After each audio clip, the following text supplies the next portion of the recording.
शिवाय। पावन धाम रामेश्वरम, जहाँ स्थित हैं पवित्र ज्योतिर्लिंग, भारत का दक्षिणी भूभाग, जहाँ सागर अपने उद्दाम तरंगों से अपनी विशालता का परिचय कराता है। हर लहर लाती है विजय का नया संदेश। श्री राम की रावण पर विजय का लाखों वर्ष पूर्व यहीं संपन्न हुआ था अति मानवीय पुरुषार्थ, और निर्मित हुआ था संसार का सबसे लंबा समुद्र सेतु। श्री राम के आराध्य देवाधिदेव महादेव का पवित्र धाम रामेश्वरम तीर्थयात्रियों सैलानियों के बढ़ते दबाव के परिणाम स्वरूप और उचित स्वच्छता का प्रबंध न होने के कारण पवित्रता का संचार करने वाले तीर्थ गंदगी की चपेट में आ रहे हैं।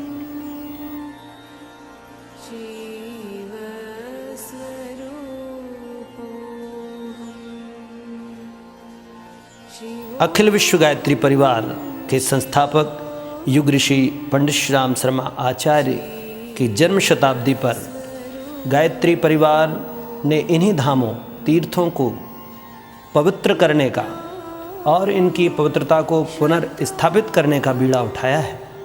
रामेश्वरम धाम स्वच्छता अभियान एक ऐसी ही प्रेरक पहल है। देश के 11 प्रांतों के 650 समर्पित युग निर्माणी शिष्यों ने दिनांक 19 से 23 जनवरी 2011 तक 5 दिवसीय अभियान प्रारंभ किया और क्लीन रामेश्वरम ग्रीन रामेश्वरम का नारा बुलंद किया। जन जन में प्रेरणा भरने वाली यह तीर्थ आज गंदगी की अस्वच्छता की चपेट में है। रामेश्वरम धाम के अंदर का भूभाग, जहाँ पर स्थित हैं 22 पावन तीर्थ, देश भर से आए हुए तीर्थयात्री इन तीर्थम में स्नान करके अपने जीवन को धन्य मानते हैं। वह समझते हैं कि हमारे सभी पापों का, हमारे सभी दोषों का निवारण हो गया।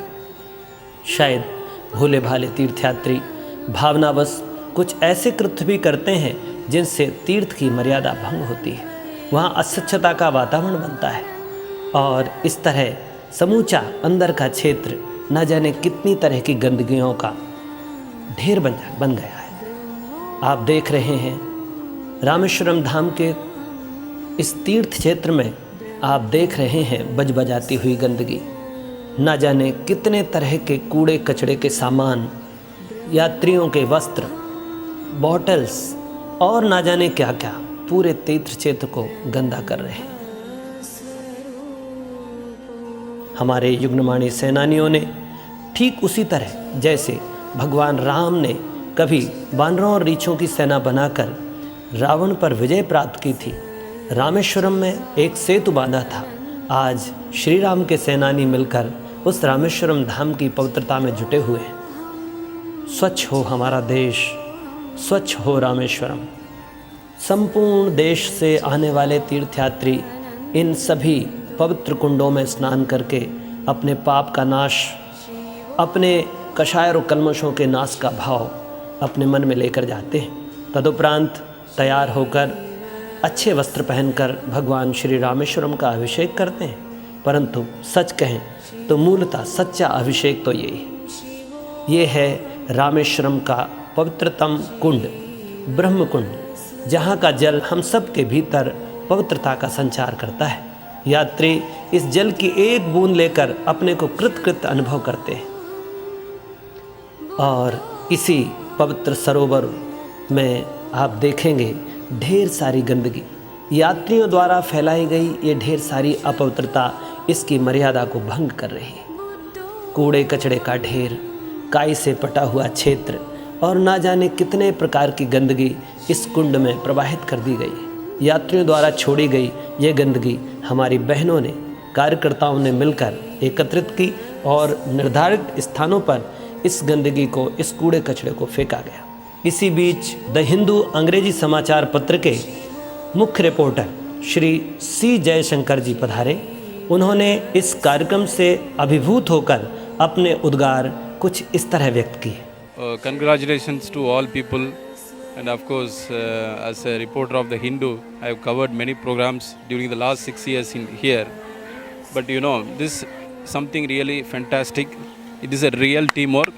It's a great contribution to the God by the devotees, all whole Gayatri Parivar, Haridwar. So I'm happy to meet you all people here. I'm extremely happy. Of course, I'll carry this particular information to the readers of the Hindu in a better way, because I'm very, very satisfied with the work you have done here. It's a great teamwork. You don't have, I think, selfish motive in this particular clean drive. Of course, it has to be motivated by some people. I feel very happy that, and the Rotary Club of Rameswaram is also doing a fine job in bringing all devotees to the devotees from the ashramam to this particular place. I feel very happy. Once again, I congratulate my wishes to all you. Thank you very much. मंदिर परिसर से 25 trolley भरकर कूड़े और कचड़े को निकाला गया और संपूर्ण परिसर को स्वच्छ और सुंदर बनाया गया। हजारों कार्यकर्ताओं के इस महापुरुषार्थ के पश्चात संपूर्ण परिसर शुद्ध और पवित्र बन गया। ये वही परिसर है जो पूर्व में आप देख रहे थे, जहाँ गंदगी बजबजा रही थी, तीर्थों पर काई और कीचड़ लगी हुई थी। एक एक क्षेत्र को पवित्र और शुद्ध बना दिया। ऐसा मानो किसी भी स्थान पर बैठकर आप ध्यानमग्न हो जाएं। पूजा के योग, पवित्रता के योग, विचारों और प्रेरणाओं को भरने वाला यह पावन तीर्थ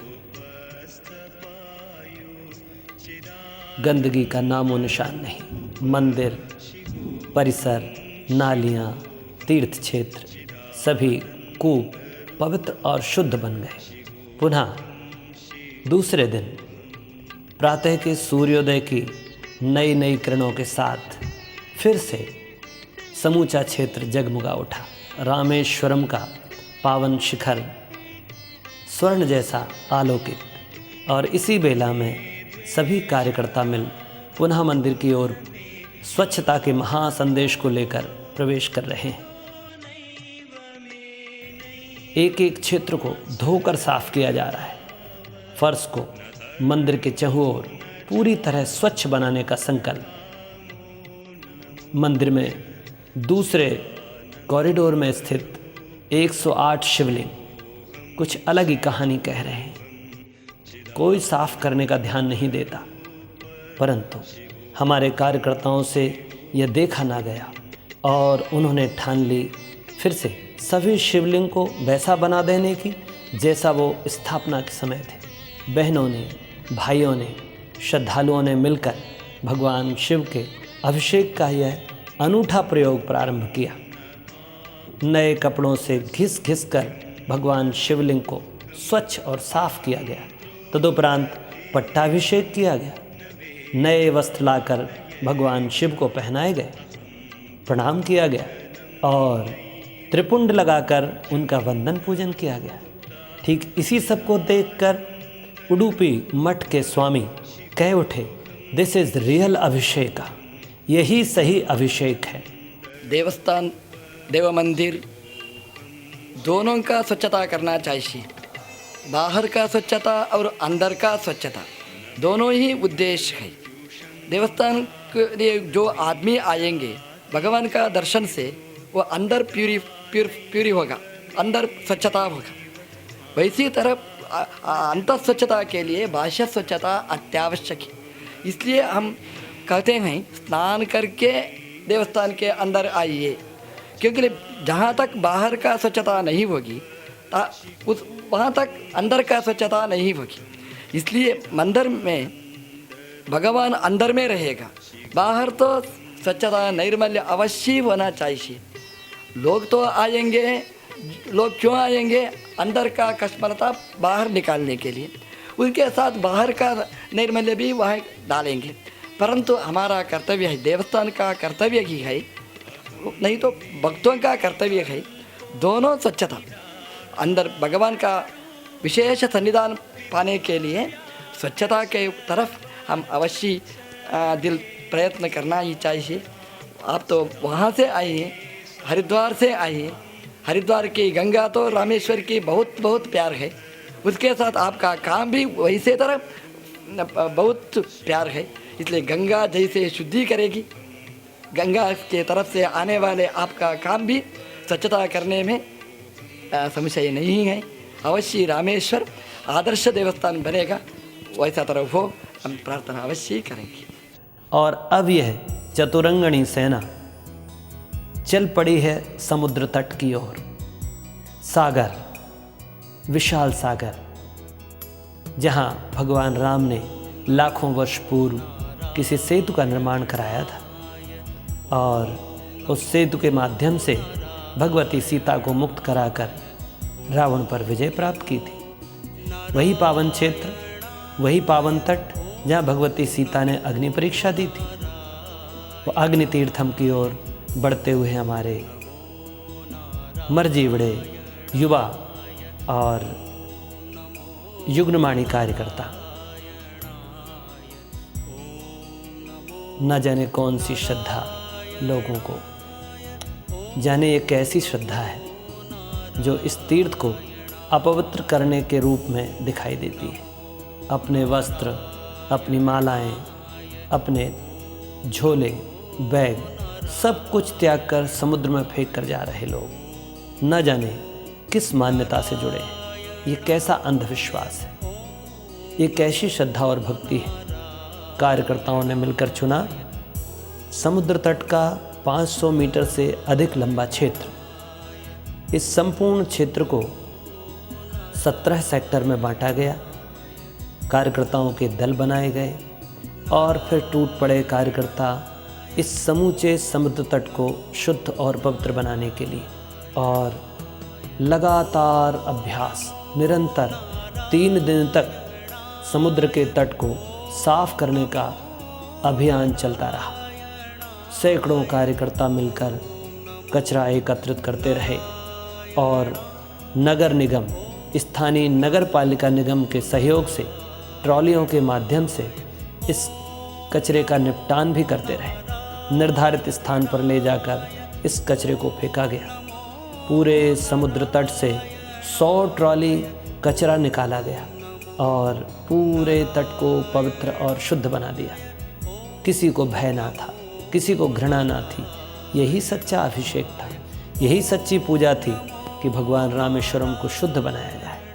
शायद अभिषेक, जलाभिषेक का प्रयोजन भी यही है कि देव प्रतिमाएं, देवताओं के विग्रह पवित्र और शुद्ध बने।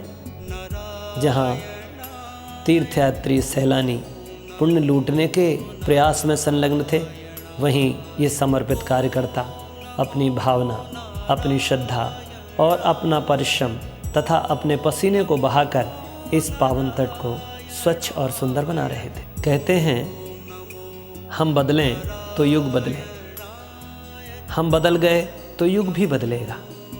परम पूज्य गुरुदेव का यह संदेश जन जन तक पहुंचाने का प्रयास भी समानांतर रूप से चल रहा था। कार्यकर्ता भाइयों ने स्वच्छता का जहां प्रयोग किया, वहीं उन्होंने संदेश के रूप में दीवार लेखन किया। तमिल भाषा में, अंग्रेजी भाषा में और हिंदी भाषा में दीवारों पर ऐसे संदेश, ऐसे वाक्य अंकित किए जिनके माध्यम से रामेश्वरम को स्वच्छ रखने की प्रेरणा सदा सदा के लिए लोगों को मिलती रहे। रामेश्वरम स्वच्छता अभियान अखिल विश्व गायत्री परिवार और रोटरी क्लब के संयुक्त तत्वावधान में संपन्न हो रहा है। Rameshwaram Dham cleaning programme, mass cleaning programme of Rameshwaram Dham. क्या आप रामेश्वरम दर्शन एवं स्नान के लिए पधारे हैं? रुकिए, जरा सोचिए, कहीं आप भूलवश पावन धाम को गंदा तो नहीं कर रहे हैं? कहीं आपका कार्य पावन तीर्थ की मर्यादा तो भंग नहीं कर रहा है? कहीं आप अनजाने में पुण्य के स्थान पर पाप के भागीदार तो नहीं बन रहे हैं? सोचें, समझें और उचित करें। ना करने योग्य तीर्थ में पॉलीथिन का प्रयोग ना करें।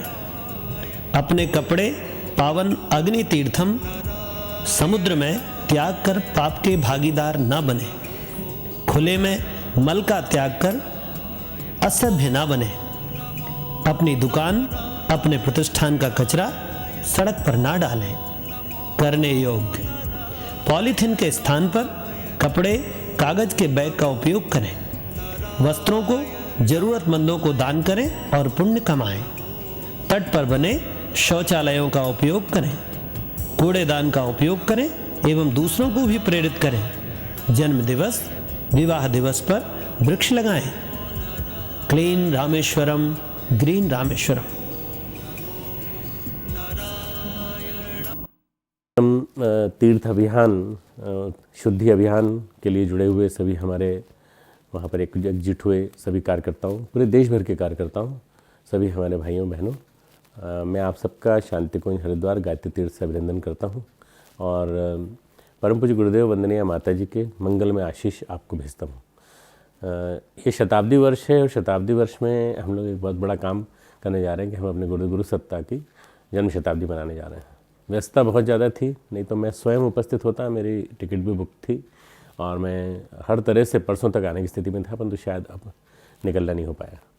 मैं आप लोगों के पुरुषार्थ की सराहना करता हूं, क्योंकि गुरुदेव का जो एक बहुत बड़ा अभियान है, गुरुदेव ने 10 सूत्रीय अभियान चलाया था, इसमें स्वच्छता श्रमदान वाला अभियान जो था और स्पेशली उसमें जो हमने जो संकल्प लिया है कि हम सारे तीर्थों को, सारी नदियों को, सारे सरोवरों को इनको शुद्ध करेंगे, इसका एक बहुत बड़ा स्वरूप निकल के आया रामेश्वरम तीर्थ शुद्धि अभियान में। लगे हाथों मैं बता दूं कि अखंड ज्योति पत्रिका में इन दिनों रामेश्वरम के बारे में, गुरुदेव की प्रथम रामेश्वरम यात्रा के बारे में भी आ रहा है, जिसमें कि गुरुदेव एक बार और आ चुके थे, परंतु इस बार गए तो दूसरी बार गए जब 1953-54 में, तो गुरुदेव ने वहाँ यज्ञ किया था, 108 कुंडी यज्ञ। तो आप कितना, और इन्हीं दिनों किया था जनवरी के 3rd वीक में ही, तो आप कितना सुंदर है कि आज आप करीब 60 साल बाद उस फीट को दोहरा रहे हैं और वो यज्ञ था 108 कुंडी, आप उसकी स्वच्छता श्रमदान यज्ञ कर रहे हैं। ये एक बहुत बड़ा पुरुषार्थ है, जिसके माध्यम से कम कुछ नहीं तो 500 मीटर से लेकर 750 मीटर तक की लेंथ में, 500 मीटर 50 मीटर डेप्थ में जा के आपने तट को साफ़ किया और ये भी नहीं देखा कि लहरें हमारा, क्योंकि पूर्णिमा का समय था तो लहरें बहुत तीव्र होंगी, मैं समझता हूँ। बंगाल की खाड़ी का समुद्र जो है बहुत तीव्र तूफान पे होता है, इसमें उफान पे होता है, ऐसे में आपने ज़रा भी चिंता नहीं की। और इसके साथ साथ आपने जो सबसे बड़ा पुरुषार्थ किया कि वहाँ जो श्रद्धालु अपनी श्रद्धा की खातिर या जो भी मान्यता उनकी रही है उसके खातिर जो कपड़े छोड़ जाते हैं, उन कपड़ों को भी इकट्ठा करके निकाला, एक मैसेज दिया कि ये तीर्थ जो है गंदा करने के लिए नहीं होते, तीर्थ जो है शुद्ध रखने के लिए होते हैं। यही अगर संदेश सबको चला जाए, पूरे देश भर में संव्याप्त हो जाए कि हमें अपने तीर्थों को शुद्ध रखना है, चाहे वो गंगोत्री हो, चाहे वो हमारा